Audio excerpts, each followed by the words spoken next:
Il y a un intérêt fondamental du point de vue de la parentalité à ne pas toujours être collé serré avec son enfant et à trouver des espaces égoïstes où l'on va prendre du plaisir sans ses enfants, se reposer pour ensuite revenir, recharger, pour renourrir la relation. Vous n'êtes pas que des parents, vous êtes aussi un homme ou une femme, un couple, un enfant d'eux, un ami, et tout ça, ça compose une vie de manière équilibrée.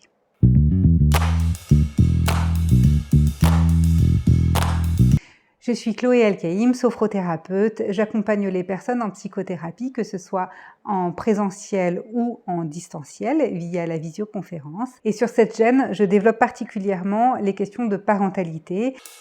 De nombreux parents souffrent de ne plus avoir du temps pour eux. Donc je viens vous redire ici à quel point c'est important, non seulement pour vous, pour votre enfant, pour le climat familial. D'un point de vue technico-technique, je ne sais pas comment vous allez réaliser cela. Il y a des familles qui sont très entourées, des grands-parents très investis, il y a des personnes qui peuvent se permettre les centres aérés, et puis il y a des personnes qui sont beaucoup plus esselées. Ça étant posé, je voudrais vous rappeler comme c'est chouette de prendre du temps pour soi et de se séparer de son enfant. D'abord sur la question de l'attachement, ensuite sur la question du plaisir et de la transmission de ce plaisir, et enfin sur la question de l'autonomie et de la transmission de cette autonomie.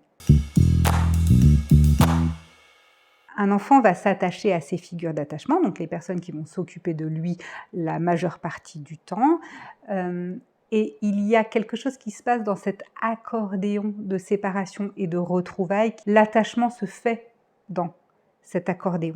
La joie de se retrouver va enclencher quelque chose en termes d'attachement, et donc ça c'est fondamental pour votre relation.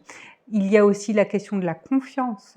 Je rentre ce soir à 17h, je viens te chercher ce soir à 16h, dès que je peux, je viens. Toutes ces paroles-là, au fur et à mesure dans le temps de la relation, ça compte, ça crée de la confiance. Papa a dit qu'il serait là, il est là. J'ai confiance en lui. Une fois sur 10, papa rate le coche, c'est pas pour autant que j'ai plus confiance en lui. Ensuite, il y a la question du plaisir. Vous voyez comment vous présentez cette séparation à vos enfants.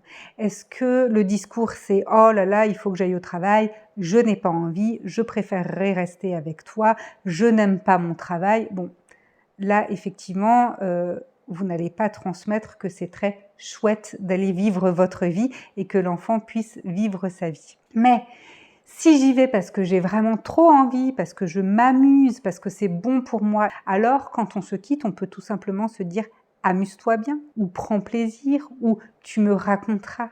En fait, c'est de lui transmettre à quel point c'est joyeux. Alors là, je parle du travail, c'est une obligation, c'est peut-être maladroit. Parlons peut-être d'une soirée entre femmes et la petite fille, elle voudrait venir, mais en fait, elle ne peut pas. Vous pouvez redire « ben non, tu n'as pas ta place là parce que moi, je vais avec mes amis. » Et je vais me régaler, je vais prendre plaisir et ça va être formidable. Et toi, pendant ce temps, tu vas prendre plaisir, tu vas avoir une soirée avec, je dis n'importe quoi, avec tes cousins, tu vas regarder un film, tu vas te régaler et quand on va se retrouver, on va se raconter. Ainsi, chaque personne prend plaisir dans un espace différent et a du plaisir à se retrouver. Et ce plaisir à vivre nous amène au troisième point, à celui de l'autonomie. En fait, si vous êtes vous-même une personne autonome, ça signifie que vous savez nourrir vos propres besoins et que vous n'attendez pas que ça vienne de l'extérieur. Ça me fait penser à la phrase « laisse-moi du temps, laisse-moi partir, laisse-moi respirer ». Je comprends pertinemment qu'un parent dise ça à son enfant, mais entendez quand même la syntaxe « laisse-moi ». Eh bien non, je suis un adulte, je suis autonome, j'ai besoin de respirer, je vais aller respirer. Je peux le présenter à l'enfant pour essayer d'accompagner cette séparation au mieux possible, mais moi, mon besoin, c'est de respirer, je vais aller respirer. Cette présentation de l'autonomie, je suis autonome, je suis heureuse d'être moi, j'ai du bonheur à être moi-même, c'est la meilleure des transmissions. C'est ainsi que l'enfant va mettre à l'intérieur de lui de la sécurité et se dire « Ah, c'est ça d'être un adulte, c'est ça d'être une femme, c'est ça d'être un homme ».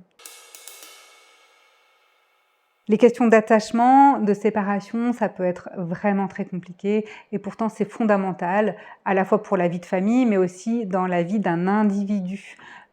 Si l'on apprend à se séparer tout en restant dans le lien, c'est quand même tellement plus confortable tout au long de notre existence. Vous pouvez me laisser vos commentaires, vous pouvez me laisser aussi un like et puis si vous ne l'êtes pas encore, pensez à vous abonner.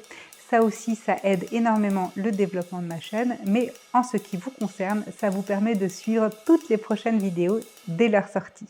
À bientôt!